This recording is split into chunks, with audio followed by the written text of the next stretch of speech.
Nous avions ouvert la parole de Dieu ensemble le jour de la longue veille et j'aimerais continuer notre réflexion et prier que Dieu bénisse cette année 2013. Et je crois que nous ne pouvons pas passer d'une année à l'autre sans ouvrir le Saint-Livre et dire au Seigneur, mais Seigneur, inspire-moi. Seigneur, conduis-moi, que je puisse trouver dans ta parole un puissant réconfort.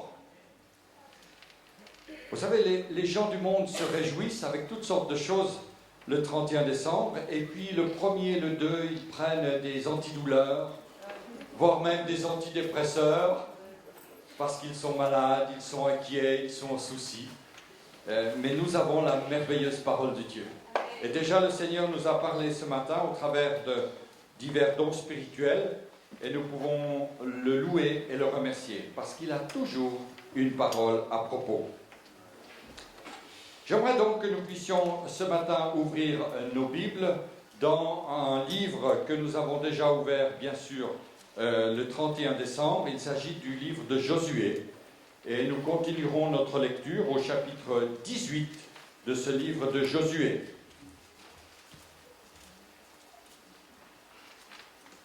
Josué, chapitre 18. Et nous ferons ici quelques lectures dans ce livre. Seigneur, nous ouvrons maintenant ta parole.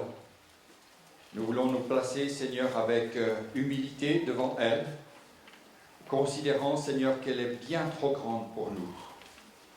Mais nous te demandons, Seigneur, la sagesse. Nous te demandons l'intelligence, Seigneur, pour la comprendre. Nous te demandons, Seigneur, la grâce de pouvoir encore saisir ce matin ce que tu as à nous dire. Nous prions pour les enfants, Seigneur, nous prions pour le temps qu'ils passent avec leurs moniteurs, leurs monitrices. Et nous prions, Seigneur, pour ce temps que nous passons maintenant ici, sous ton saint regard. Amen. Livre du prophète Josué. Il s'agit ici d'un texte de 3 versets que j'ai partagé l'autre jour, mais j'aimerais continuer cette lecture. Je ferai également un petit résumé, si vous le permettez, de ce que j'ai partagé avec vous le jour de la longue veille. Josué, chapitre 18, à partir du 1er verset. Toutes les assemblées des enfants d'Israël se réunissent à Silo et ils y placèrent la tente d'assignation. Le pays était soumis devant eux. Il restait 7 tribus des enfants d'Israël qui n'avaient pas encore reçu leur héritage. Josué dit aux enfants d'Israël, « Jusqu'à quand négligerez-vous de prendre possession du pays que l'Éternel, le Dieu de vos pères, vous a donné ? Choisissez 3 hommes par tribu, et je les ferai partir. Ils se lèveront, parcourront le pays, et traceront un plan en vue du partage, et reviendront auprès de moi. Ils le diviseront en 7 parts. Juda restera dans ses limites au midi, et la maison de Joseph restera dans ses limites au nord. Vous donc, vous tracerez un plan du pays en 7 parts, et vous me l'apporterez ici. Je jetterai pour vous le sort devant l'Éternel, notre Dieu. Mais il n'y aura point de part pour les Lévites au milieu de vous, car le sacerdoce de l'Éternel est leur héritage. Et Gad, Ruben et la demi-tribu de Manassé ont reçu leur héritage que Moïse, serviteur de l'Éternel, leur a donné de l'autre côté du Jourdain, à l'Orient. Lorsque ces hommes se levèrent et partirent pour tracer un plan du pays, Josué leur donna cet ordre. « Allez, parcourez le pays, tracez-en un plan et revenez auprès de moi, puis je jetterai pour vous le sort devant l'Éternel à Silo. » Ces hommes partirent, parcoururent le pays et en tracèrent d'après les villes un plan en 7 parts, dans un livre. Et ils revinrent auprès de Josué dans le camp à Silo. Josué jeta pour eux le sort à Silo devant l'Éternel, et il fit le partage du pays entre les enfants d'Israël, en donnant à chacun sa portion. Alléluia.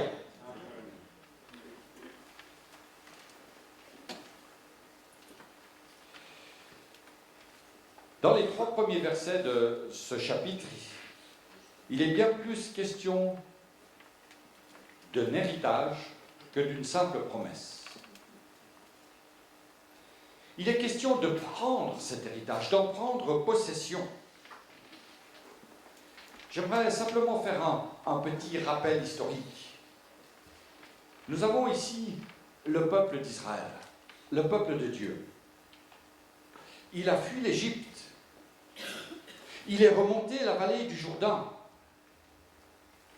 Et puis là, 7 tribus du côté, je dirais, Syrie, pour bien comprendre, du côté Jordanie, ont reçu leur héritage. Pardon, 3.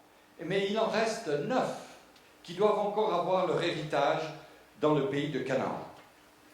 Il faut traverser le Jourdain. Ils l'ont fait. Ils ont remporté des victoires. Ils ont vaincu la ville de Jéricho. Mais là, ces tribus sont un petit peu dans l'expectative, dans l'attente. Ils se demandent somme toute ce que Dieu va faire. Et Josué va parler au peuple. Il va les encourager à prendre leur héritage.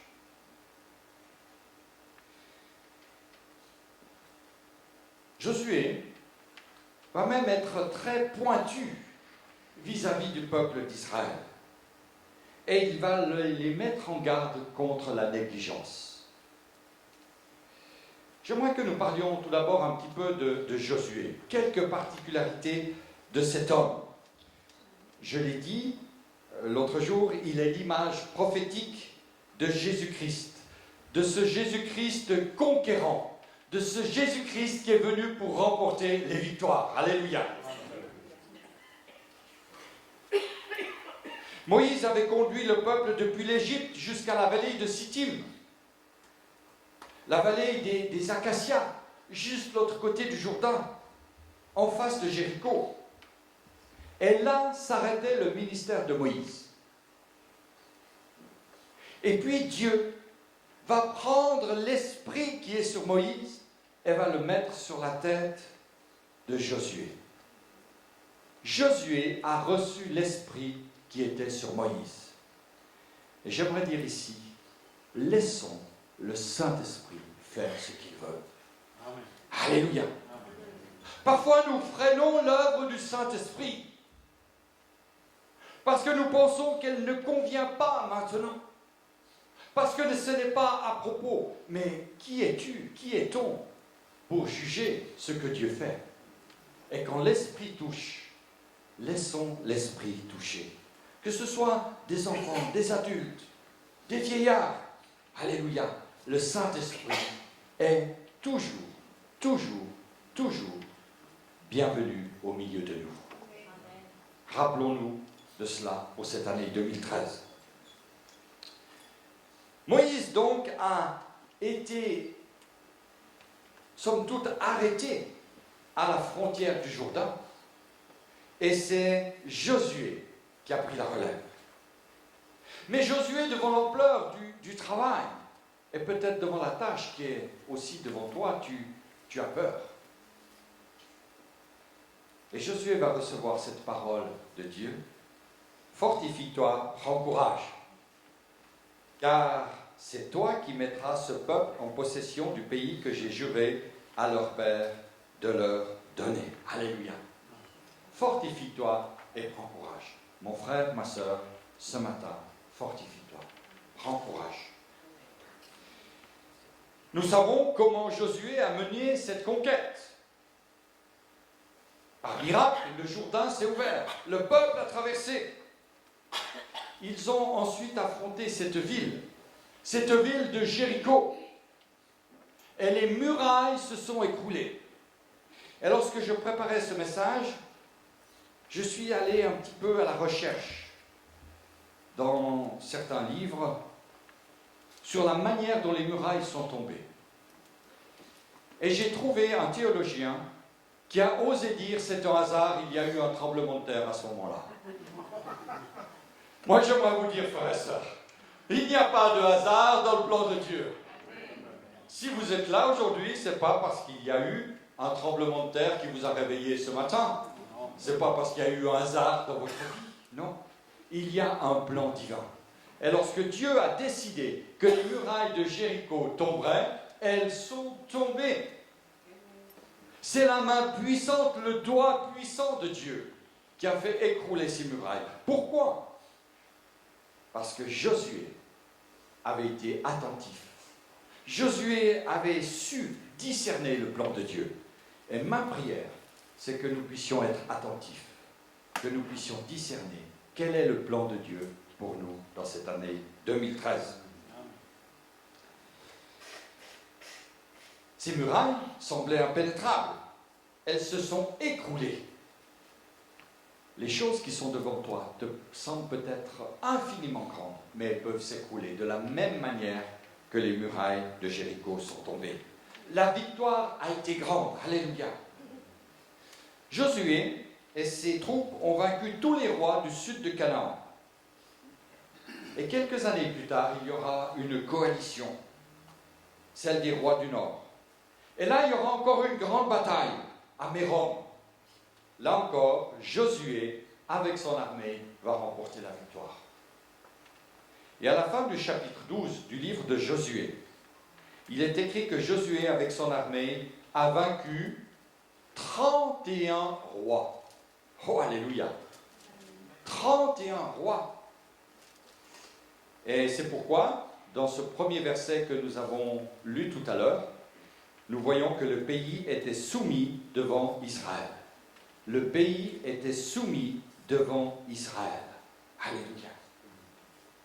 Josué était ce type de Christ conquérant. Il est venu pour combattre les puissances de ce monde, notre Seigneur Jésus-Christ. Il est venu pour livrer un combat sur les terres. Il est venu pour s'acquérir un royaume.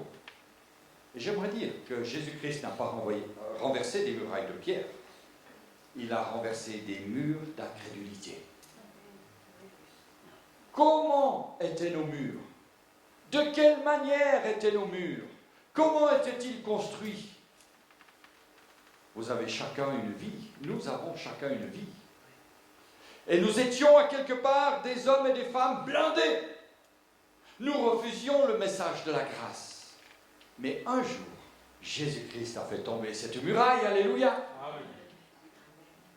Et si vous êtes encore ce matin devant un mur, devant une muraille d'incrédulité, ne partez pas dans ce lieu sans avoir demandé la prière pour vous. Parce que Dieu répond à la prière de ses enfants. Et nous voulons prier pour que votre incrédulité, si elle était là, puisse disparaître comme les murailles de Jéricho. Jésus-Christ a vaincu toutes les armées, plus puissantes que les armées de Cananéens. Ses ennemis, qui étaient aussi nos ennemis, s'appelaient la maladie, s'appelaient le péché, s'appelaient la mort, s'appelaient les possessions, s'appelaient les liens. Et Jésus-Christ les a combattus à la croix. Dans l'épître de Paul, le livre de Paul aux Colossiens, il est dit, il a dépouillé les dominations et les autorités et les a livrées publiquement en spectacle, en triomphant d'elles par la croix. Que nous puissions nous souvenir de cela, mes frères et mes sœurs. Quand l'ennemi vient nous séduire, quand l'ennemi vient nous rappeler notre vie, quand l'ennemi essaye de ressurgir dans notre famille, dans notre couple, proclamons la victoire de Jésus-Christ. Alléluia. Il a triomphé d'elle par la croix.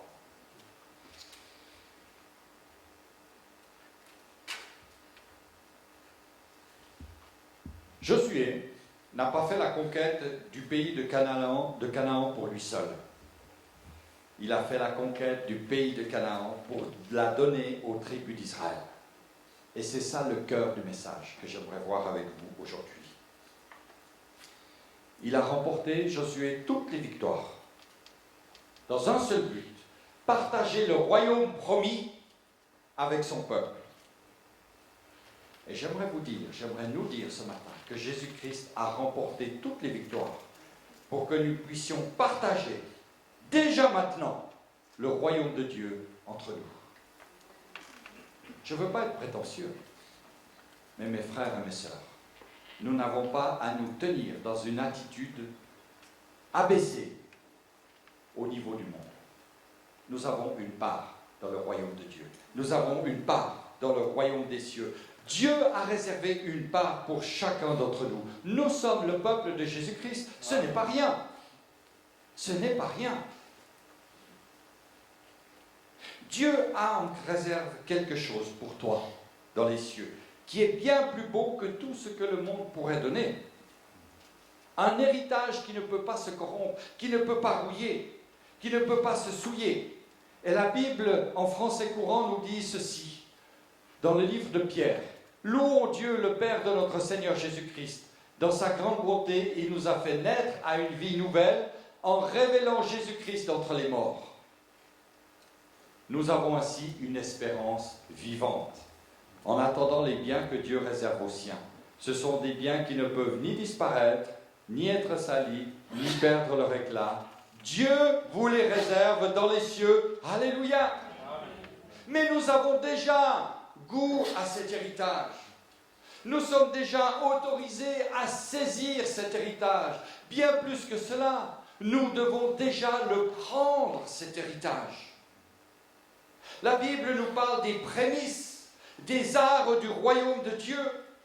Et Jésus a dit que son royaume, le royaume de Dieu, est au milieu de nous et qu'il nous appartient d'en prendre possession. Jésus, le véritable Josué, est venu pour combattre. Il a vaincu, il a fait la conquête. C'est à nous de prendre possession à présent de ce que Dieu nous donne. Amen. J'ouvre maintenant une petite parenthèse. Et tout au long de l'année, j'ouvrirai des petites parenthèses pour les frères. Puisque nous avons lundi dernier, dit que 2013, ça sera l'année des hommes. Les hommes. On a fait une belle photo ici sur l'estrade de tous les hommes qui étaient là dans l'église le jour du 1er janvier. J'aimerais ouvrir une petite parenthèse pour les hommes. Alors les sœurs sont autorisées à lire, mais à ne pas faire de commentaires. Mes frères, on peut hériter de ses pères une maison et des richesses, mais une femme intelligente est un don de l'Éternel. Alléluia! Ceux qui sont mariés, considérez que votre femme est une femme intelligente qui est un don de Dieu. Et ceux qui cherchent une épouse, cherchez une épouse intelligente qui est un don de Dieu. Je referme la parenthèse. Vous l'avez enregistré? Très bien enregistré. Est-ce que vous pouvez dire tout à l'heure à votre épouse, ma chérie, tu as un don de Dieu? Que le Seigneur vous bénisse. L'homme de foi. L'homme de foi se réjouit de la victoire de Jésus-Christ. Alléluia. Caleb était un exemple d'un homme de foi. Si Josué est l'image de Jésus-Christ, Caleb est la démonstration de ce que c'est un homme de foi. Caleb était avec Josué. Caleb a suivi Josué, comme nous devons suivre notre Seigneur Jésus. Caleb avait arpenté la terre de Canaan avec Josué bien des années auparavant. Il avait vu les richesses, les promesses. Certes, il avait vu aussi les armées ennemies. Il avait vu les hautes murailles, les chars de fer, les puissants guerriers. Mais tout cela ne l'avait pas impressionné, ni lui, ni Josué, car il regardait à Dieu. Et ma prière ce matin, c'est que nous puissions regarder à Dieu, quelle que soit notre situation, dans ce 6 janvier 2013, que nous puissions regarder au Seigneur. Ne pas être effrayés par ce qui peut vouloir nous impressionner. 45 ans plus tard, Caleb est toujours là avec Josué. Il est toujours là. La promesse ne s'est pas réalisée, mais il est toujours là, fidèle. Il a toujours la même vigueur. Il n'a pas oublié la promesse que Dieu lui avait faite par Moïse. Cette promesse, c'était que Dieu lui donnerait cette montagne, la montagne d'Hébron, qu'il avait explorée. Dieu l'avait réservée pour lui. Mon frère, ma soeur, je suis sûr, certain, que Dieu a réservé quelque chose pour toi. Amen. Peut-être que tu l'attends depuis 45 ans. Mais nous l'avons chanté tout à l'heure. Qui sait ce que Dieu fera cette année. Dieu a une promesse pour toi. Dieu a un héritage pour toi. Et après que Josué avait fait la conquête et avait vaincu Hébron, Caleb est allé voir Josué. Toc toc, Josué, je suis là, je suis encore là, je suis toujours là. S'il te plaît, donne-moi ta part, donne-moi ma part.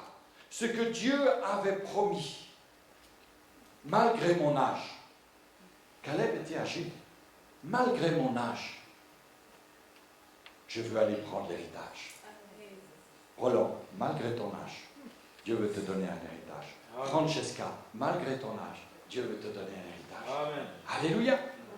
Ce mois de janvier, un des frères parmi nous aura 100 ans. Gloire à Dieu. 100 ans.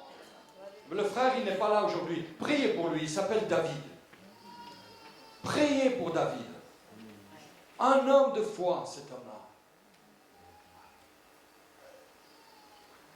Abandonné des siens. Abandonné de sa famille. Abandonné de sa femme. L'année passée, sa femme a réussi à divorcer de lui.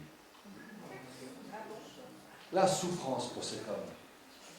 La souffrance pour cet homme. Abandonné. Abandonné. 100 ans. Il n'entend plus rien. Sourd. Complètement sourd. Mais une joie dans le cœur de savoir qu'il y a une promesse pour lui. Oh mes frères et sœurs. Quelle richesse de voir la main de Dieu se manifester sur nos vies. Même dans les épreuves, même dans les situations difficiles, réjouissons-nous, parce que Dieu nous donne une promesse merveilleuse. Amen. Alléluia.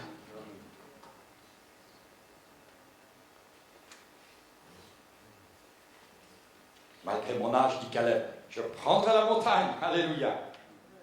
Et Josué avait fait la conquête, il avait vaincu Hébron, mais il restait encore à Hébron quelques dominations. C'est-à-dire quelques ennemis. Et la Bible nous parle des Anak, des fils d'Anak. C'est-à-dire des gens au long cou. C'est ce que veut dire Anak. Les gens au long cou. Les gens qui sont des géants. Et peut-être qu'autour de nous, il y a des gens au long cou.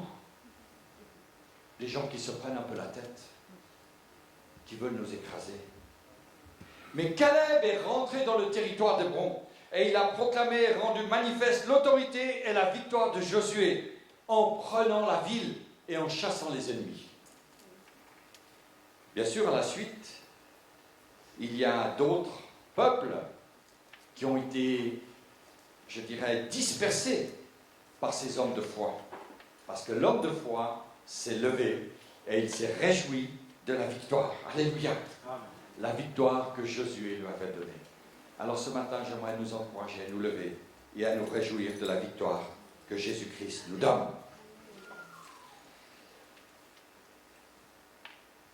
Je disais que Dieu cherche les Caleb. C'est-à-dire des hommes et des femmes de foi. Et j'aimerais dire que malheureusement, les Caleb ne sont pas assez nombreux dans nos églises. Trop de chrétiens demeurent un petit peu comme les 7 tribus. Les 7 tribus du pays d'Israël. Ils sont dans une situation d'attente, dans un pays soumis. Vous avez ici une carte qui représente les 12 tribus, ou plutôt les 13 tribus d'Israël, avec les 3 tribus ici, de Manassé, de Gad, qui ont déjà reçu leur héritage. Il y a Ruben ici en bas. Ils sont de l'autre côté du Jourdain, le Jourdain est ici. Ce sont les territoires ici, maintenant, de la Jordanie, de la Syrie. Quelle était cette situation des 12 tribus ? En fait, on pourrait parler de 13 tribus, car la tribu de Joseph était partagée en 2, Éphraïm et Manassé. ici vous avez Manassé, et Ephraïm, ici dessous. Il y en a 12. Mais celle des Lévites n'a pas de part à l'héritage. Dieu est leur héritage. Nous savons que déjà 2 tribus et demie, Gad et Ruben, ont reçu leur part d'héritage. Donc nous parlons ce matin de ces tribus qui sont ici, dans toute cette région, et qui sont dans l'attente. Ils restent ici. Ils sont bien dans le pays de la promesse. Dieu leur a donné le pays en héritage, mais ils n'ont pas encore pris leur héritage. Et le texte de Josué nous dit que sitôt la conquête finie, Caleb s'est levé et la tribu de Juda est allée prendre possession de sa part dans le sud de Canaan. Un pays qui est devenu la Judée, une région qui est devenue la Judée d'aujourd'hui. Et puis la tribu d'Éphraïm s'est levée à son tour, était allée faire la conquête de la montagne d'Éphraïm au centre d'Israël. On appelle aujourd'hui cette contrée la région de Samarie. Très belle région par ailleurs.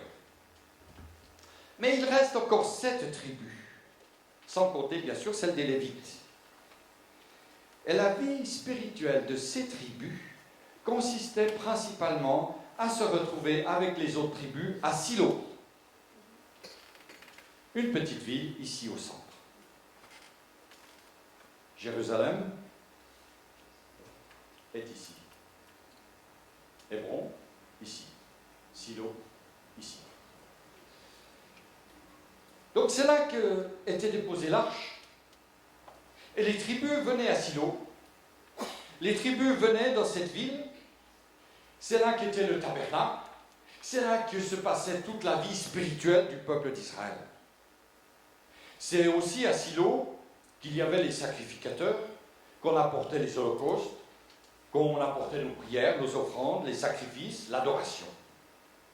Et ces 7 tribus étaient donc là, et on peut dire qu'elles étaient simplement là présentes, comme beaucoup de chrétiens sont présents aujourd'hui dans les églises. Ils avaient gardé la mentalité du désert. Ils avaient franchi le Jourdain. C'est ce qu'ils avaient appris à faire pendant 40 ans. Attendre que Dieu pourvoie à leurs besoins. Attendre que Dieu leur donne la main. Attendre que la nuée se déplace. Attendre que la trompette sonne. Attendre que les sacrificateurs montrent le chemin. Dieu avait placé au centre du peuple le tabernacle. Et chaque tribu avait une place qui lui était assignée à côté du tabernacle. Et surtout, il ne fallait rien changer. On ne bougeait que lorsque les trompettes des sacrificateurs sonnaient. Et ces dernières sonnaient lorsque la nuée qui s'était élevée au-dessus du tabernacle se mettait en mouvement. Tout le peuple devait suivre la nuée. Et lorsqu'elle s'arrêtait, le peuple devait aussi s'arrêter. Et le peuple devait bâtir le camp. Mais maintenant, Israël était en Canaan, dans le pays de la promesse. Et Dieu désirait que son peuple ne garde pas cette mentalité du désert.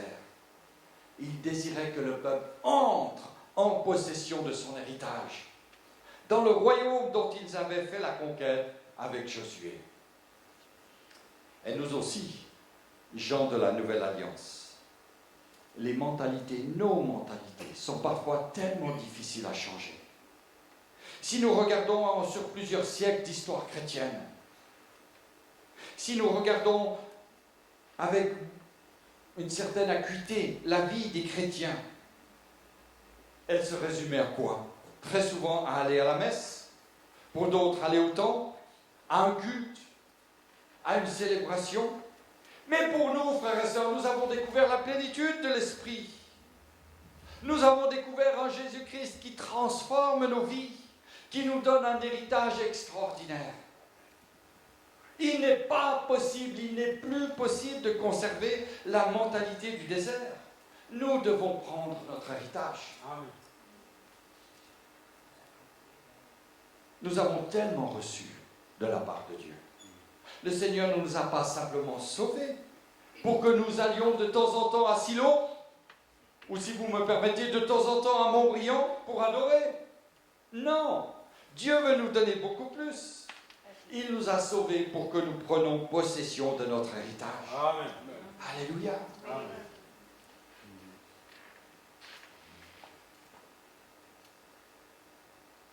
Il est bien, c'est vrai, de venir de temps en temps à Silo, à l'église, pour louer Dieu, le plus souvent possible. Le prier, entendre sa parole. Mais tout cela doit avoir pour but de te fortifier, mon frère. Tout cela doit avoir pour but de te qualifier pour un service. Alléluia. Pour que tu puisses aller et entrer dans ton héritage. Le verbe employé ici par Jésus-Christ est le suivant. Allez, va, rentre dans ton héritage. Dieu t'invite à prendre ta part. Et moi, j'aimerais nous encourager en ce début d'année à prendre notre part. Et si nous regardons ces 7 tribus, la Bible nous dit à 3 reprises dans le texte que nous avons lu ce matin que le sort a été tiré. On a tiré au sort. Josué a tiré au sort la répartition du pays. Et moi, je suis surpris. Je connais un petit peu Israël, mais je suis surpris que certains ont reçu que des cailloux. Ah oui, attendez, le désert ici, le désert du Negev, c'est caillasse, caillasse et caillasse. Et puis d'autres ont reçu des plaines fertiles, des belles plaines. Et puis d'autres ici ont reçu les bords de mer. Que de jalousie possible. Mais Dieu n'est pas un Dieu de hasard. Et lorsque le sort a été tiré, la main de Dieu était là. La main de Dieu était là. Parfois les jeunes me posent la question, est-ce qu'on peut tirer au sort?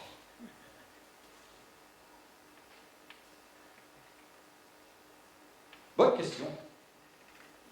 À chacun sa réponse. La mienne est de dire oui si tu pries avant. Oui si tu pries avant. Si tu dois prendre une décision, si tu dois faire un partage, prie. Si tu ne peux pas décider, prie. Demande la grâce de Dieu. Et lorsque tu vas tirer au sort, c'est la main de Dieu qui va se manifester. N'en faisons pas une règle. Et je peux comprendre que certains ont un avis différent. Je l'accepte, je le reçois. C'est ma position. Toujours est-il qu'ici, Josué a tiré au sort. Mais quand la main de Dieu agit, je peux vous dire que ce que Dieu fait est parfait. Et les hommes, les femmes qui ont hérité de situations difficiles, qui ont hérité de régions difficiles, ont été bénis et ont eu la force pour mener à bien l'œuvre que Dieu leur avait confiée. Toutes ces tribus ont fait l'œuvre de Dieu avec un cœur entier. La Bible nous avertit, malheur à ceux qui font l'œuvre de Dieu avec négligence. Et l'appel que j'aimerais vous laisser ce matin, c'est ce que tu fais mon frère, ce que tu fais ma sœur. Merci de l'avoir fait tout au long de l'année 2012. Merci pour ton précieux service dans l'Église. Merci pour le temps que tu passes à nettoyer la maison de Dieu, que tu passes à travailler dans la maison de Dieu, que tu passes à distribuer des invitations, que tu passes dans la prière pour l'œuvre de Dieu, pour soutenir ton pasteur, pour soutenir la famille. Merci pour ce que tu as fait. Et la seule chose que je peux te demander, continue à le faire et ne le fais jamais avec négligence. Ne néglige pas ce que Dieu t'a donné. Tu as une part dans l'héritage. Toutes les tribus ont eu leur part. Toutes les tribus ont eu leur part. Certaines parts sont plus belles que d'autres. Mais ne faisons pas de comparaison, parce que Dieu donne à chacun selon sa force, à chacun selon son don, à chacun selon les charismes qu'il a reçus. Alors ne fais pas l'œuvre de Dieu avec négligence. Nous sommes dans une nouvelle année, et je vais terminer avec cela. Je crois que le ministère du Saint-Esprit peut encore être capable de nous convaincre et de nous dire que nous allons passer une année 2013 magnifique. Alléluia! Une année magnifique, une année de grâce extraordinaire. Non pas en montant simplement de temps en temps à Silo, mais en prenant notre héritage, en prenant ce qui nous appartient. Il y a dans ta maison, mon frère, une soucotte. Il y a dans ta maison, ma sœur, une soucotte. Il y a dans ton entourage, mon frère, ma sœur, une occasion de témoigner. Il y a dans ton immeuble une occasion d'être témoin de Christ. Il y a dans ton quartier l'occasion de faire quelque chose. Barjac, l'îlot 13. Il y a dans notre ville l'occasion de s'investir. À Pâques 2013, les jeunes de l'Église ont un projet extraordinaire. J'aimerais vous le dévoiler ce matin. Ils vont aller distribuer des petits bons pour une Bible. Et les personnes qui recevront ce bon dans la rue pourront aller à la maison de la Bible recevoir gratuitement une Bible. Alléluia! Il faut le préparer, ce projet. Il faut faire des jolies invitations, il faut faire des jolis prospectus. Prions pour que ces hommes, ces femmes, ces garçons, ces filles puissent encore être des instruments pour la gloire de Dieu.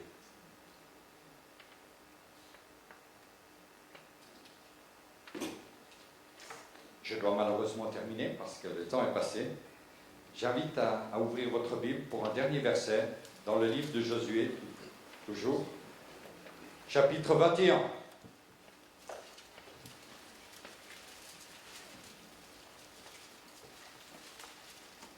Verset 43.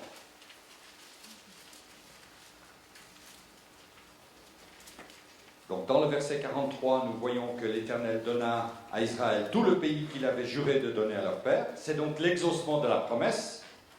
Verset 44, l'Éternel leur accorda du repos tout alentour, comme il l'avait juré à leur père. Aucun de leurs ennemis ne put leur résister, car l'Éternel les livra tous entre leurs mains. Verset 45, de toutes les bonnes paroles que l'Éternel avait dites à la maison d'Israël, aucune ne resta sans effet. Toutes s'accomplirent. Vous avez aussi ça dans votre Bible? Amen. Toutes les paroles de Dieu s'accomplirent. Le jour du 31 décembre, nous recevons tous une petite promesse. Non pas que ces promesses... Tiens, où j'ai mis ma boîte de promesses? Oh. Ah, elle est là-bas. Oui, là, c'est... Voilà, c'est des petites promesses qu'on donne au 31 décembre. Et j'aimerais que vous puissiez recevoir cette promesse maintenant, en regard de ce verset. Toutes les paroles de Dieu s'accomplirent. Et voilà, les frères et les sœurs qui, le 31 décembre, n'ont pas eu l'occasion de recevoir une promesse, peuvent en avoir une maintenant, peuvent en recevoir une. Jessica, viens voir Jessica, tu vas passer avec la boîte là. Voilà. Tu passes avec la boîte. Chacun peut avoir une promesse. Christine a réussi à les faire entre le lit et la cuisine. Là, elle a ballotté, elle dit je veux arriver à faire les promesses jusqu'à la fin de l'année. Voilà, donc j'espère qu'il y en a assez. Recevez en tout cas ce matin les promesses que Dieu vous donne, qu'elles soient une bénédiction pour vous. Nous voulons incliner nos cœurs et nous voulons prier.